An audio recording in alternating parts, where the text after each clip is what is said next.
नमो नमः। प्रवाचिका अहंदया जोशी संस्कृताध्ययने समेषां स्वागतम्। अधुना अग्रिमा कथा पठिष्यते अस्तु तर्हि आरंभं कुर्मः।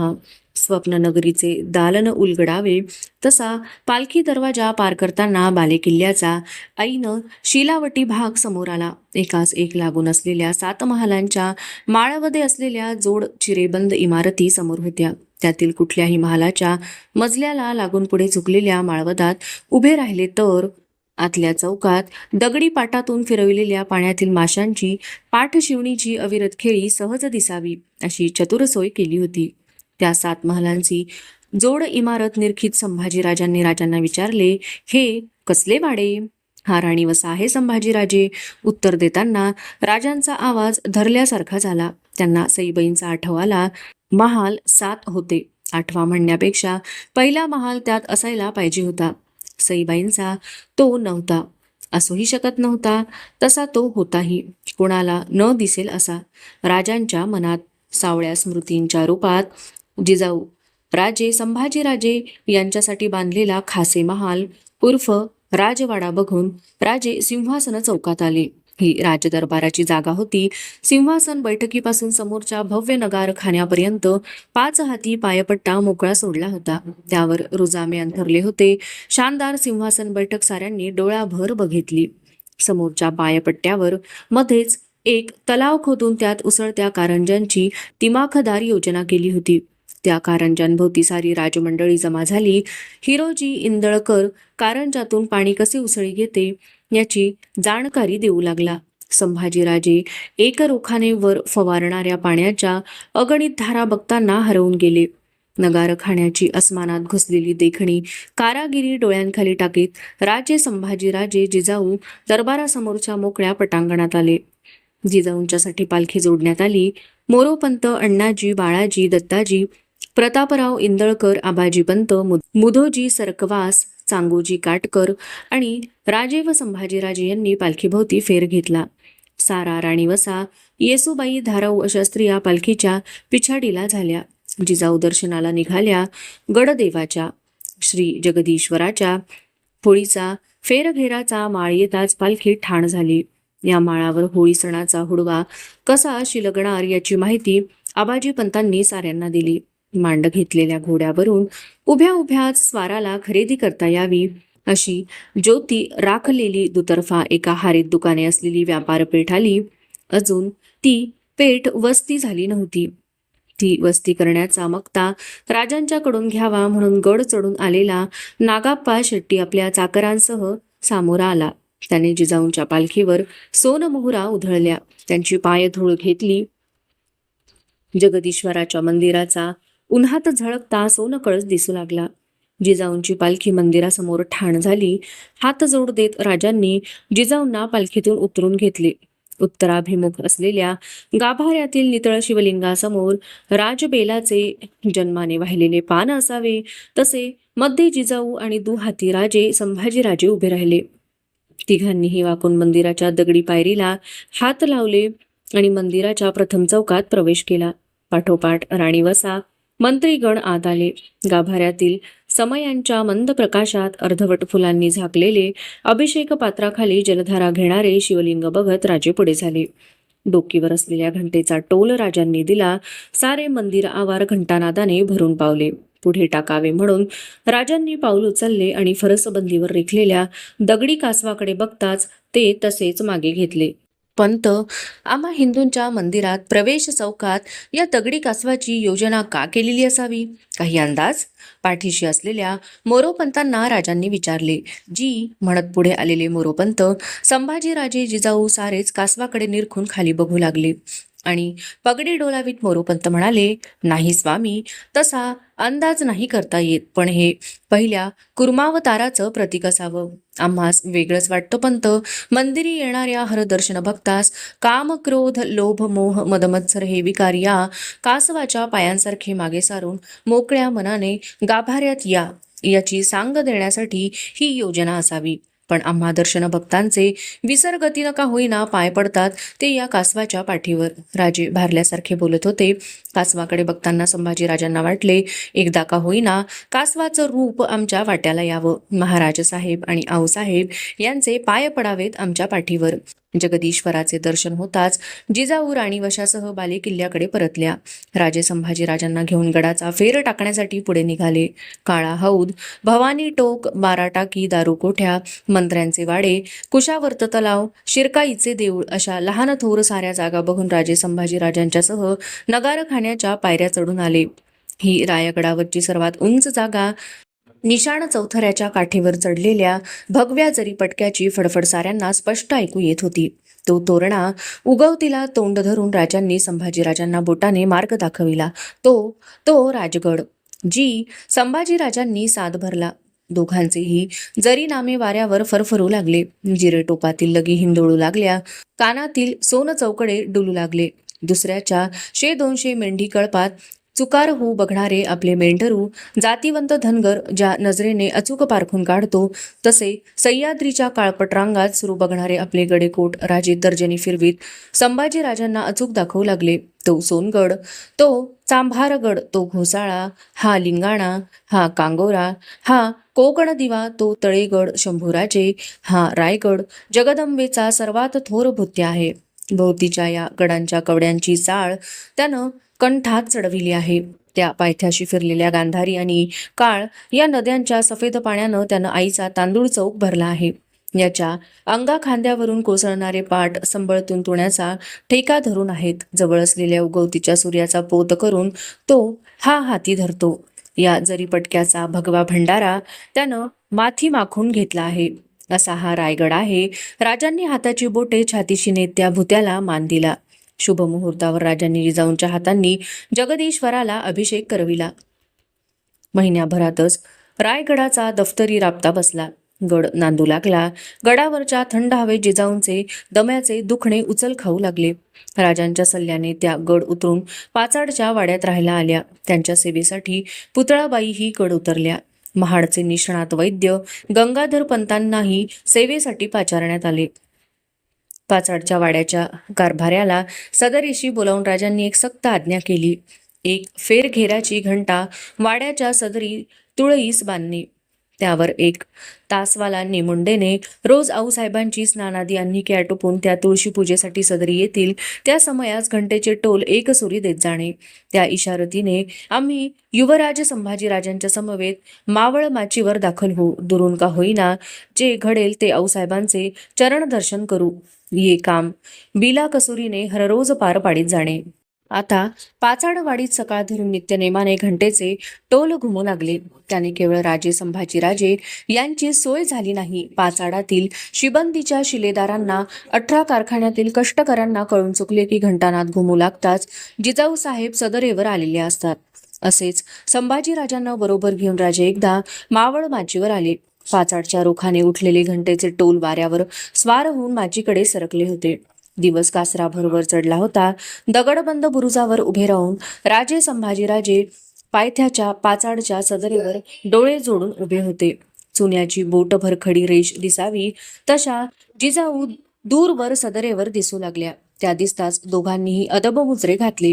सदरेवरची रेष निश्चल खडी होती. बुरुजावरून पितापुत्र डोळ्यांचेच हात करून त्या रेषेच्या पायथ्याला भिडवून मोकळे झाले होते. युवराज, राजे काहीतरी योजून बोलू लागले, जी संभाजीराजांनी त्यांची साद पडू दिली नाही. पायथ्याच्या वाड्याच्या सदरेवरून मासाहेब तुम्हा आम्हास अचूक कशा काय ओळखतील? राजांनी विचारले. अलबत ओळखतील मासाहेब अचूक. तुम्ही कुठले व आम्ही कुठले ते. संभाजीराजे क्षणभर थांबले. राजांच्या पायांकडे नजर लावीत म्हणाले, आपण केवढे थोर, आम्ही केवढे छोटे. मासाहेब चुकणार नाहीत. संभाजीराजांनी उत्तर दिले. निरोपासाठी आलेल्या गणोजी शिर्क्यांना संभाजीराजांनी खांदा भेट दिली. ती देताना त्यांना कुठंतरी खोलवर जाणून गेले की एवढ्या 15 दिवसांच्या येथील मुक्कामात गणोजी ना आबासाहेबांशी, न चमकत्या तोड्यांशी, ना आमच्याशी कधी खुल्या जबानीने बोलले. कधी निसटते बोलण्याचा योग आलाच तर गणोजी शिर्के पापण्यांची चटाचट फडफड करतात. एखादा शब्द बोलून आमच्या आणि आबासाहेबांच्या हातातील सोन्याच्या कड्याकडे एक रोख बघत राहतात. एकदा तर संभाजीराजांना गणोजी तसे बघत असताना वाटले होते की तसे चालत त्यांच्याजवळ जावे आणि सर्वांसमक्ष आपल्या हातीचे कडे उतरून त्यांच्या हाती भरावे. पण ते रिवाजी दिसले नसते. पिलाजी आपल्या मुलासुनेंनीशी निघून गेले. संभाजीराजांचा ठरला दिनक्रम सुरू झाला. सुक्या तळ्याजवळ मोकळ्या मैदानात असलेल्या लोखंडी मल्लक खांबावर ते एका सकाळी सरसर दशरंग फिरत होते. शेजारी उभ्या असलेल्या गोमाजी बाबांची आता त्यांच्यावर नजर ठरत नव्हती. टाळा वासून ते नुसते बघत होते. मल्लक खांब लोखंडी असल्याने संभाजीराजांच्या अंगी उठलेल्या घामाने तो निथळून निघाला. त्याच्यावर हात ठरेनात आणि खांबाच्या टोपाकडे चढते गेलेले संभाजीराजे बाणासारखे पायथ्याकडे घसरतीला लागले. त्या घसरतीतच त्यांनी कसबाने अंग बाहेर झोकून दिले आणि पवित्रा घेत ते गोमाजींच्या पुढ्यात खडे ठाकले. घामाघूम झालेले पण ओठभर हसणारे. झटकन गोमाजींनी पुढे होत हातीची शाल त्यांच्या अंगाभोवती लपेटली. मेहनतीच्या घामेजल्या अंगावर वारा घेऊ नये धाकलं धनी. काहीतरी बोलायचे म्हणून गोमाजी बोलले खरे, पण मनोमन त्यांना उघडे संभाजीराजे बघताना वाटले होते की म्हातारी चाली म्हणून काय झालं, आमचीच नदर लागायची या सोनकांबच्या मल्लक खांबाला. मेहनत घेऊन आलेले संभाजीराजे पेहराव अंगी घेऊन धाराऊने दिलेली दुधाची चरबी ओठांआड रिसवून वाड्याच्या सदर बैठकीवर आले. राजे महाडकडे कूच झाले होते. युवराजांना बघताच बसलेले बाळाजी चिटणीस अदबीने उठले. उभ्या असलेल्या अण्णाजींनी झटकन मुजरा घातला. सदरेवर 4-5 कुणबाऊ माणसे आणि रायगडाच्या पायथ्याच्या वाडीचा गाव खोत उभा होता. संभाजीराजांची त्यांच्यावर नजर पडताच ते सारेच कमरेत झुकले. कोण मंडळी ही? बैठक घेत संभाजीराजांनी बाळाजींना विचारले. हे वाडीचे शिकार खेळे आहेत. त्यांच्या विरुद्ध गावखोतांची तक्रार आहे. बाळाजींनी उभे राहून उत्तर दिले. कसली तक्रार? संभाजीराजांनी खोतांकडे बघत विचारले. सारेच गप्प होते. का? चिटणीस यांची तक्रार आम्हास ऐकवण्याजोगी नाही? नाही तसं नाही युवराज, पण हा कथला साधील वार आहे. आम्ही त्यास निवाडा देऊ. एवढा वेळ गप्प बसलेले अण्णाजी नम्रपणे म्हणाले. जशी तुमची इच्छा, संभाजीराजे हसून म्हणाले. जमलेल्या शिकार खेळात मात्र चुळबुळ झाली. त्यांच्या मोरक्या गुंजोटे कमरेत झुकून मुजरा देत म्हणाला, सरकार गडावर नाहीत तर आपणच काय ती तड लावावी आमची धाकलं धनी. कसली तड? काय झालं? ना कचरता बोला आम्हास. संभाजीराजांनी गुंजोट्याला धीर दिला. धनी ह्योनी आगळ केलिया. तड लावायची ती आमची, ह्यांची नाय. गावखोताने सावधपणे तोंड उघडले. कसली आगळ? संभाजीराजांनी खोताला नजर दिली. वाडीच्या वाघोऱ्याच्या रानात यांनी शिकार केली. मायंदळ जनावरं पाडली. पर सरकारातनं ठरवून दिल्याची शिकारीची तक्षीम आम्हाला नाही पावती केली. शिकार करून हे वाटा द्याया लागतो म्हणून रानातनं गुपचूप पसार झालं. खोताने तक्रार पेश केली. ती मजेदार होती. शिकार खेळ्यांनी केल्या शिकारीचा ठरलेला वाटा गाव खोताला दिला नव्हता. अण्णाजी पंत या शिकारी बाबींचा कानू हाय. संभाजीराजांनी विचारले. खोत म्हणतात ते सही आहे युवराज. सरकारी फडातून खोतास तसे अधिकार देण्यात आले आहेत. गुंजोटे आणि त्यांचे शिकार खेळे दोषी आहेत. अण्णाजींनी बरहुकूम कानूजाप्ता सांगितला. यासी सजा काय? संभाजीराजांना औरंगाबादेतील त्या शिकारीचा प्रसंग आठवला. दंड. शिकाऱ्यांनी सरकारी फडात दंड जमा केला पाहिजे. त्यातील तक्षीम गावखोतास सोडून दिली जाईल. जेवढी जनावरं शिकाऱ्यांनी पाडली असतील तर त्या हर जनावरामग 4 शिवराई दंड जमा करणं भाग आहे. शिकार खेळ दंडाची भाषा ऐकताच चळवळले. खोताचा चेहरा जरा उजळ झाला. होत, तुम्ही कधी शिकारीची खेळी खेळता? खोताच्या ध्यानीमनी नसलेला प्रश्न संभाजीराजांनी त्याला विचारला. जी खेळतो की. मग त्यातील तक्षीम कधी वाडीच्या शिबंदीच्या सुभेदारांच्या हवाली करता? नाही धनी. खोताचा आवाज पडका झाला. तुम्ही शिकार खेळता. तुम्हास ठावे असेल उठवल्या राणाला अमुकच एक जनावर भेटेल याचा अंदाज नाही देता येत. या जोखमीच्या खेळीत कधी वाघासारखं जनावर खेळ्यावर चालून आलं, त्यानं तो जाया झाला तर त्याची हकीकत पुसता? नाही धनी. खोत गडबडला. कुणी वाघराची शिकार पाडली तर त्याच्या पाठीवर गावखोत म्हणून शाबासकीचा हात देता की त्यातही तक्षिमच मागता? या प्रश्नाला खोताजवळ उत्तरच नव्हते. वाघासारख्या जनावराला हा जाप्ता लागू नाही युवराज. अण्णाजींनी खोताला पाठीशी घालण्यासाठी अदबीने कायदा पुढे केला. तेच म्हणतो, आम्ही अण्णाजी पंत शिकार खेळीला असे काटेकोर कानू लागत नाहीत. जोखमीचे जनावर अंगावर आले तर धरी ठाव घेतलेले हे खोत काही करणार नाहीत. खायचे जनावर पडले तर वाटा मागण्यास चुकायचे नाहीत. आम्ही या शिकार खेळातील दंड माफ केला आहे.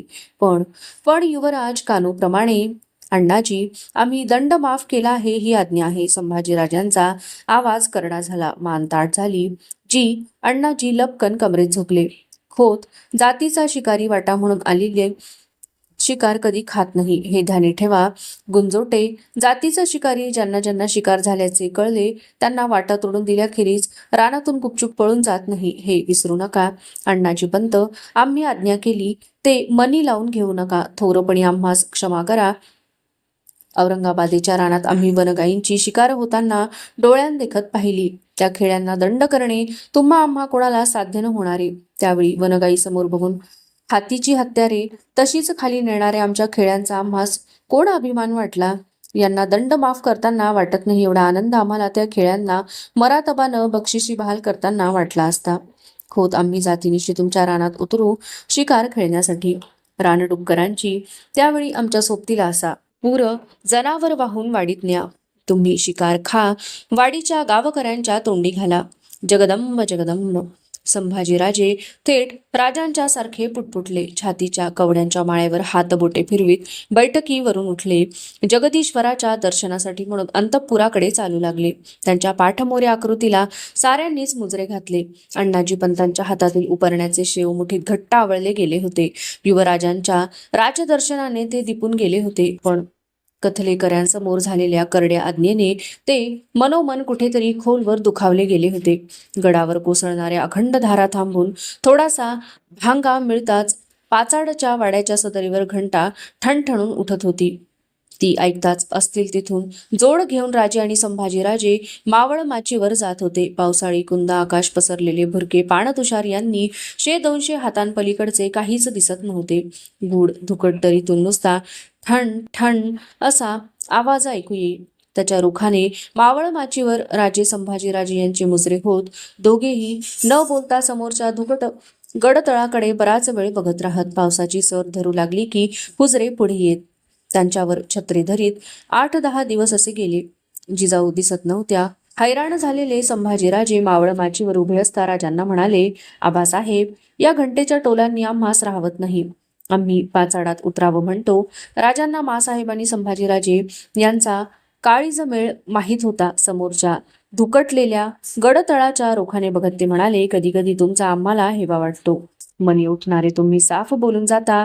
आम्हाला ते बोलता येत नाही. जरूर उतरा पाचाडात. 4 दिवस वाड्यातच मासाहेबांची सोबत करा. पुन्हा गडावर या. तुम्हाला मोहिमेचे कामकाज समजून घेणे आहे. शिकार खेळ्यांचे कथले निवाडी लावणे सोपे आहे. याहून कठीण बाबी मार्गी लावणे मुश्किल आहे. पार दूर बघत असल्यासारखे राजेनं दिसणाऱ्या पाचाडावर डोळे लावून बोलले, आमचं काही चुकलं कथल्याच्या निवाड्यात महाराज साहेब? संभाजीराजांनी नजर टाकली. नाही, कथल्यात नाही चुकलं. सदरी रिवाजात मात्र म्हटलं तर गफलत झाली तुमची. कथलेकरांसमोर अण्णाजींना आज्ञा करायला नको होती तुम्ही. राजांनी पाचाडच्या रुखाने बोट उठविले आणि ते मनाच्या खोल कप्पा त्या बोटावर ठेवून म्हणाले, या सदरेवरचे डोळ्यांना काहीच दिसत नाही. तरी तुम्ही जाणता, आम्ही जाणतो, तिथे मासाहेब आत्ता उभ्या आहेत. का? श्रद्धा म्हणून. मासाहेबही सुमार झालेल्या डोळ्यांनी सुद्धा स्पष्ट बघत असतील. तुम्हा आम्हाला तेथून का? माया आहे म्हणून. हे ध्यानी ठेवा. माणसं श्रद्धा आणि मायेपोटीच एकमेकास जान लावून असतात. प्रसंगी तो द्यायलाही राजे होतात. ते धारेसारखे बोल संभाजीराजे ऐकत राहिले. त्यांना वाटले कोसळत्या आकाशासारखे हे बोल अखंड वर्षतच राहावेत. आमचं चुकलं. इथून जाताच आम्ही अण्णाजींची गाठी घेऊ, त्यांची क्षमा मागू. संभाजीराजांचे उभारीचे मन राजांच्यासाठी आदराने भरून आले होते.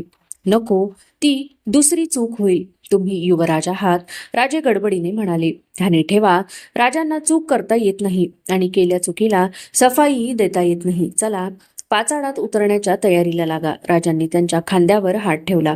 जिजाऊंच्या दर्शनासाठी पडत्या पावसातून संभाजीराजे पाचाडात उतरले होते. अंगाबाहेर वाटावा असा शालू नेसलेल्या येसूबाई पुतळाबाईंच्या महालासमोरच्या सफेलीत येऊन उभ्या राहिल्या होत्या. त्यांना समोरच्या चौकातील पाटात फिरविलेले पाणी दिसत होते. पावसाने ते आता गदळ झाले होते. थोडा वेळ येसूबाई त्या पाटाकडे बघत राहिल्या. 7 महालातील पुतळाबाईंच्या महाली वावरताना घडलेले अनेक प्रसंग त्यांच्या मनात पाटासारखे फिरले. पाचाडात मासाहेबांच्या सोबतीला जाताना मामी साहेब पुतळाबाई त्यांना 2-3 वेळा बजावून गेल्या होत्या. थोरल्या बाईसाहेबांचे नुसते ऐकत चला, त्यांना जाबसाल करू नका. धाराऊस पाठीशी ठेवूनच त्यांच्या भेटीस जाणे करा. हा महाल आमचा नव्हे, आता तुमचा आहे. रायगड चढताना गंगासागर तलाव बघताच येसूबाईंनी मनोमन ठरवून टाकले होते. या तलावासारखे झाले पाहिजे. कानी पडेल ते पोटी ठेवले पाहिजे. त्या विचाराबरोबर येसूबाईंची नजर पाण्याच्या पाटावरून उठली आणि सफेलीच्या दगडी भिंतीवर भिडली. तिच्या पायथ्याजवळून चाललेल्या मुंग्यांच्या रांगेतील थरथरत्या देवमुंग्या त्यांच्या पायांवर चढल्या. त्यांनी फरसबंदीवर पाय झटकून त्या हटवल्या. एकमागात अंगापेक्षा मोठे कसले तरी पांढरे कण घेऊन धावणाऱ्या मुंग्यांच्या रांगेकडे येसूबाई एक रोख बघत राहिल्या. त्यांच्या पायांच्या हालचालीने झालेला थोडासा गैरमेळ मुंग्यांनी पुन्हा जमवून घेतला. रामराजांशी बोबड्या बोलात बोलून सोयराबाईंच्या महालातून बाहेर पडलेले आबासाहेब आपल्या पाठीशी येऊन उभे आहेत याचे येसूबाईंना भान नव्हते. राजेही त्या कष्टाळू लहान्या जीवांची धडपड बघत तसेच थांबले होते. बघितलं सुनबाई, एवढासा जीव पण वकुबापेक्षाही केवढा भार वाहून नेतो आहे. राजे शांतपणे बोलले. त्या आवाजाने येसूबाई मात्र गडबडल्या.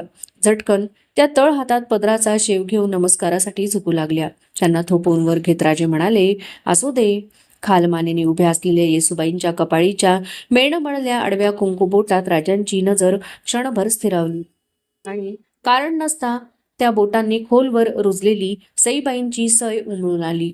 यांना बघायला, यांच्या मस्तकी आशीर्वादाचा हात ठेवायला त्या हव्या होत्या.